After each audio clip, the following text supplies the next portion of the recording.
1939 का साल था और उस वक्त के जो अमरीकी सदर थे फ्रैंकलिन डी रोजवेल्ट, जिन्हें मतलब तारीख में ज्यादातर FDR कहा जाता है, उनकी मेज पर एक खत पहुंचता है।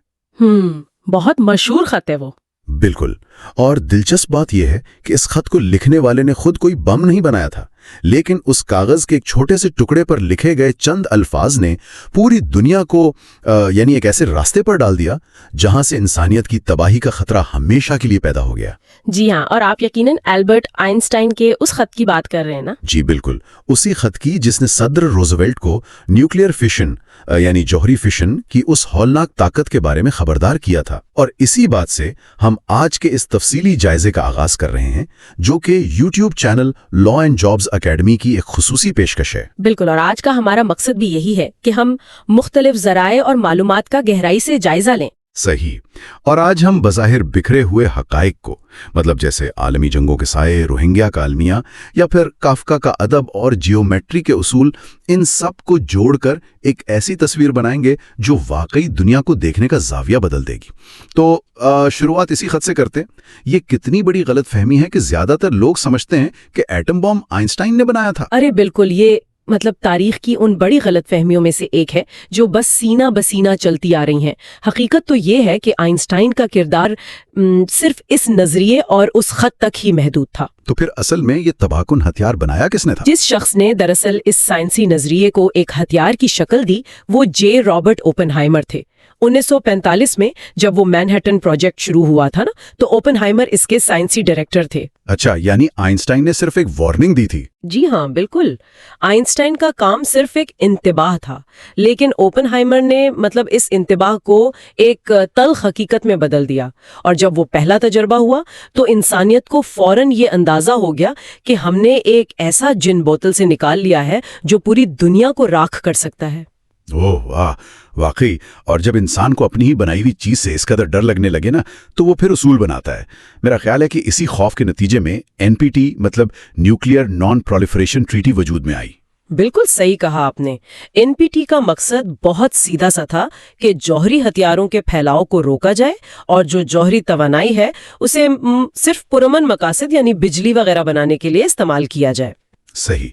अगर मैं इसको थोड़ा आसान अल्फाज में समझने की कोशिश करूं तो बैनुल अक़वामी सियासत की ये सूरत हाल बिल्कुल हमारे मोहल्ले की किसी नेबरहुड वॉच कमेटी जैसी लगती है मुझे। Neighbourhood watch? वो कैसे? मतलब एक ऐसा मोहल्ला फर्ज करें जहां चंद ताकतवर लोगों के तहखानों में इंतहाई खतरनाक बारूद पड़ा है, लेकिन उन्होंने एक कमेटी बना ली है और सब खिड़कियों से एक दूसरे पर कड़ी नजर रखे हुए हैं कि कोई हल्ती से भी इस बारूद को आग ना लगा दे। अरे वाह, ये मोहल्ले वाली तशबीह तो आपने बहुत जबरदस्त दी है। और देखें, इस आलमी मोहल्ले को चलाने के लिए जो बाकायदा एक ढांचा बनाया गया है ना, उसे हम अक़वाम मुत्तहिदा की सिक्योरिटी काउंसिल कहते हैं। हाँ, सिक्योरिटी काउंसिल। इसका स्ट्रक्चर कैसा है असल में? इसका स्ट्रक्चर काफी दिलचस्प है। इसमें कुल 15 अरकान होते हैं। इनमें से 5 मुस्तकिल अरकान हैं। ये वो मुमालिक हैं जो दूसरी जंग अजीम के फाते थे और इनके पास वीटो पावर होती है। और बाकी 10? बाकी 10 अरकान गैर मुस्तकिल होते हैं जो सिर्फ 2 साल की मुद्दत के लिए मुंतखब किए जाते हैं। ये 2 साल की शर्त इसलिए रखी गई थी ताकि दुनिया के बाकी खित्तों को भी बारी बारी इस फैसला साज मेज पर बैठने का मौका मिल सके। अच्छा, लेकिन मुझे एक बात बताइए, इस पूरे निजाम को संभालने के लिए जो शख्स सबसे ऊपर बैठा है उसका अपना पसे मंजर भी तो बहुत अहमियत रखता होगा ना? जैसे मौजूदा अक़वाम मुत्तहिदा के जो नवे सेक्रेटरी जनरल हैं, एंटोनियो गुतेरस। जी, एंटोनियो गुतेरस 2017 से इस ओहदे पर है। बिल्कुल। और जो बात मुझे उनके बारे में सबसे ज्यादा मुतवज्जे करती है वो ये है कि वो इससे पहले पुर्तगाल के वजीर आजम रह चुके हैं। मतलब वो कोई आम ब्यूरोक्रेट नहीं है, बल्कि एक ऐसे शख्स हैं जिन्हें एक पूरा मुल्क चलाने का तजुर्बा है। देखें, यही वो नुक्ता है जो अक्सर हम लोग नजरअंदाज कर देते हैं। अक़वाम मुत्तहिदा जैसे इतने पेचीदा इदारे को चलाना महज कोई दफ्तरी काम तो नहीं है ना। वहां आपको दुनिया की बड़ी ताकतों की उनके मुफादात और आलमी बहरानों के दरमियान एक तवाज़ुन कायम करना पड़ता है। ये तो है।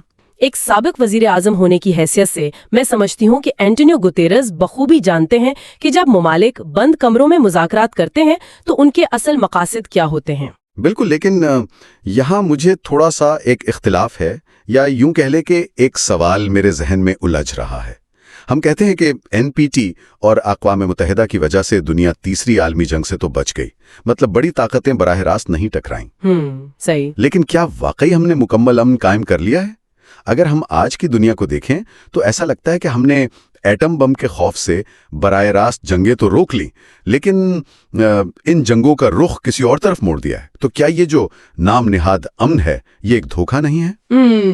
میں اسے دھوکہ تو نہیں کہوں گی، بلکہ تنازعات کے ارتقاء کا ایک نیا مرحلہ کہہ سکتے ہیں۔ آپ کا سوال بالکل بجا ہے اور اس کا جواب ہمیں پراکسی وارز میں ملتا ہے۔ پراکسی وارز یعنی سائے کی جنگیں؟ جی بالکل۔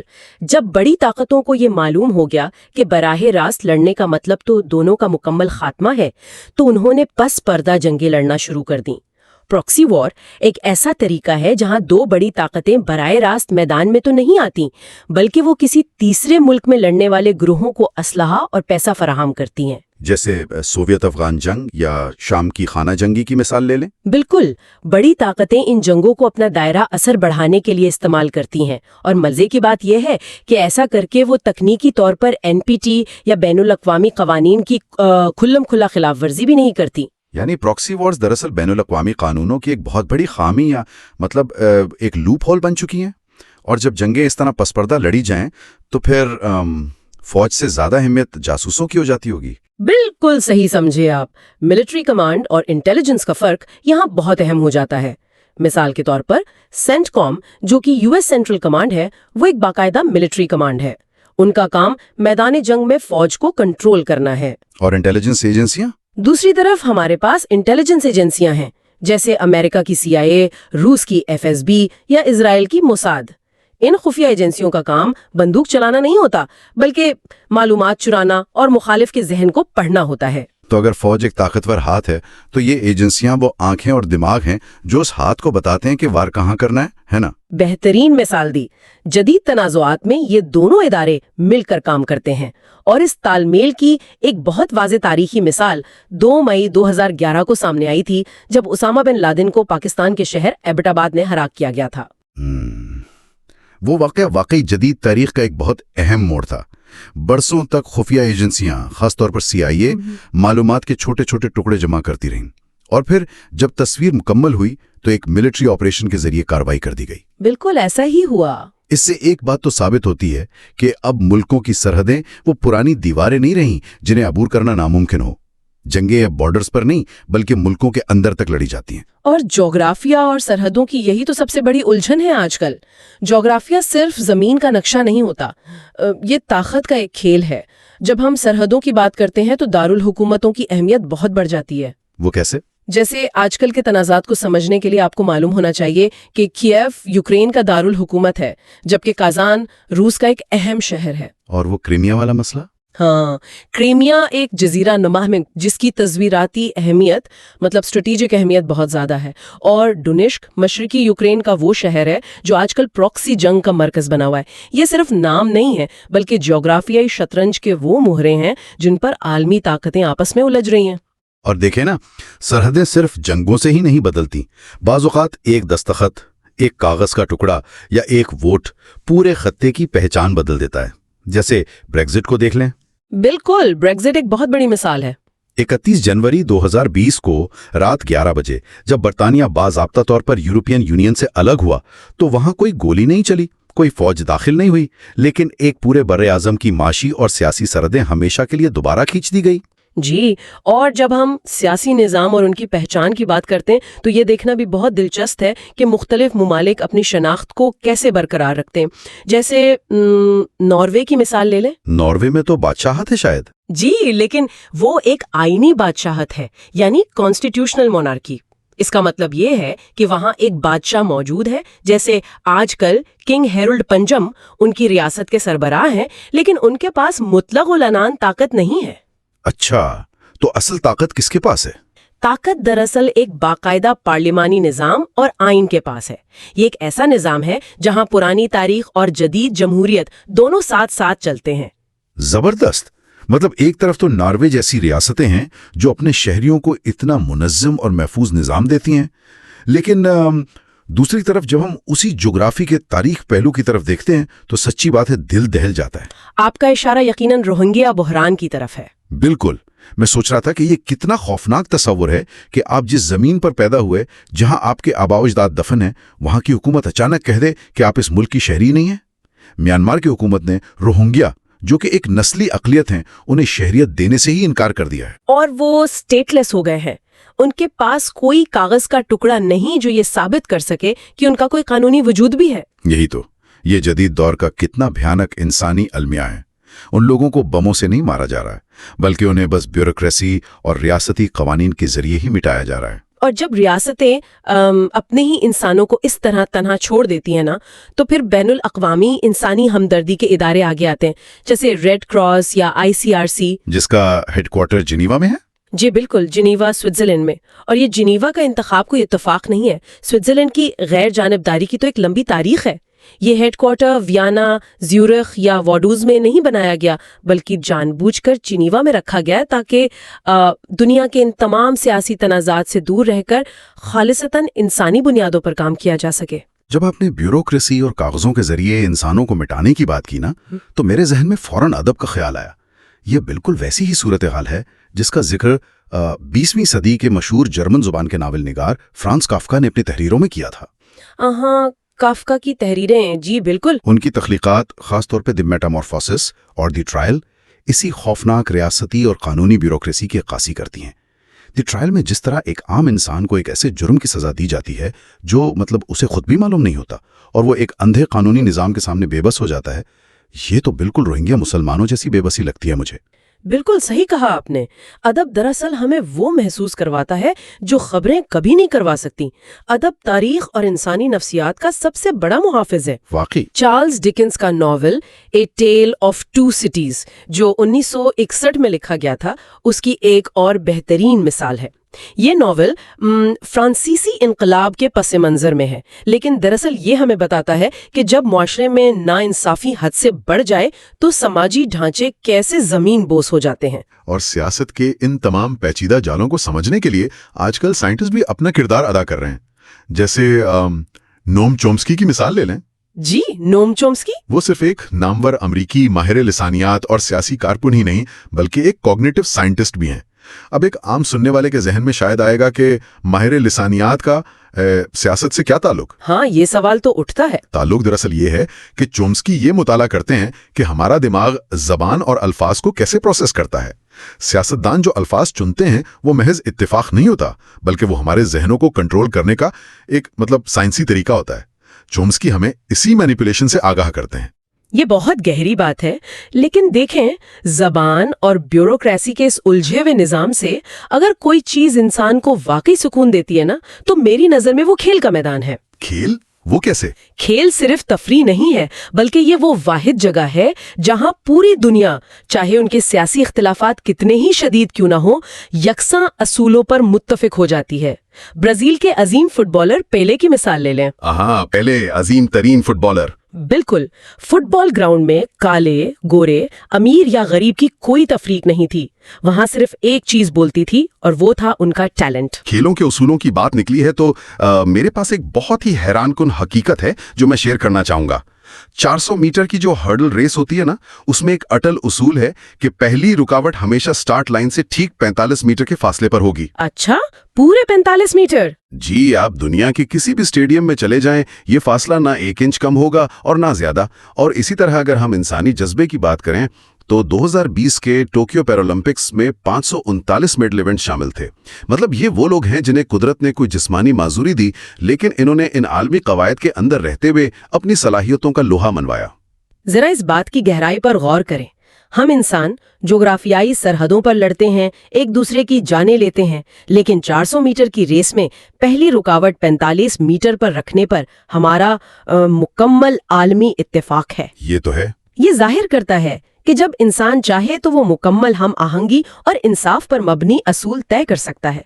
और ये अटल असूल हमें साइंस और रियाजी में तो सबसे ज्यादा देखने को मिलते हैं। रियाजी का जिक्र आया है तो ज्योमेट्री की एक ऐसी गैर मुतसलसिल सच्चाई है जो कभी नहीं बदलती।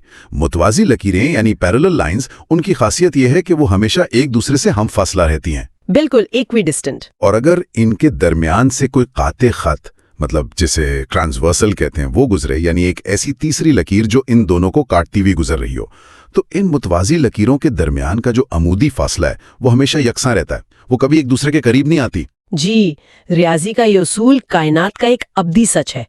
ٹرانسورسل لکیر چاہے جس زاویے سے بھی گزرے، متوازی لکیروں کی وہ فطرت نہیں بدل سکتی کہ انہوں نے کبھی ایک دوسرے سے نہیں ملنا اور اپنا درمیانی فاصلہ برقرار رکھنا ہے۔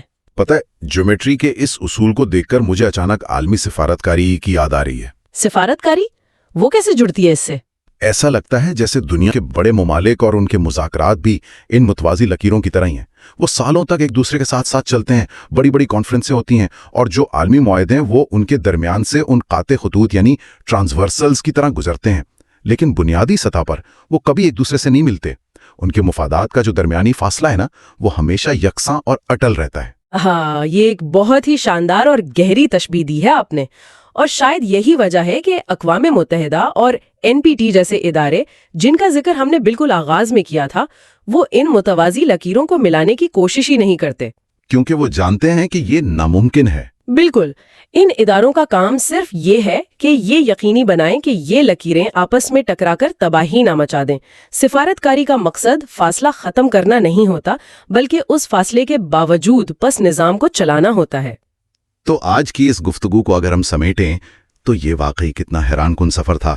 ہم نے دیکھا کہ کیسے روزویلٹ کی میز پر رکھے خط اور اوپن ہائمر کی ایجاد نے ہمیں ایک ایٹمی دور میں دھکیل دیا، جس سے بچنے کے لیے اقوام متحدہ اور NPT بنے۔ اور پھر ہم نے یہ بھی سمجھا کہ دنیا براہ راست جنگوں سے نکل کر انٹیلیجنس ایجنسیوں کے ذریعے پراکسی جنگوں اور ایپٹباٹ جیسے آپریشنز تک کیسے پہنچی۔